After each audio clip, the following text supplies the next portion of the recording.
অসম চৰকাৰে মহিলা আত্মসহায়ক গোটৰ সদস্যসকললৈকে 10,000কৈ টকা আমি অনুদান হিচাপে আগবঢ়াম। ইয়াৰ ইতিমধ্যে ইলেকশ্যনৰ আগত সবে প্ৰপত্ৰ পূৰণ কৰিছিলে আৰু ইয়াৰ এতিয়া অনুসন্ধান চলি আছে। আৰু মই যিমান দূৰ জানো প্ৰায় 35 লাখ মহিলাই 10,000কৈ টকা পাব, তাৰমানে 3,500 কোটি টকা। আৰু এই 10,000 টকা ঘূৰাই দিব নালাগে।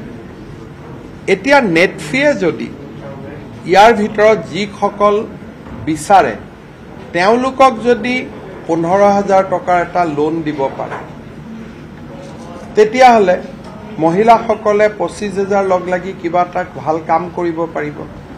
বা এই বছৰ যদিও নিদিয়ে, আমি অহা 10,000 টকা যিসকলে ভাল কাম কৰিব তেওঁলোকক আমি পিছত আৰু 15,000 দিম।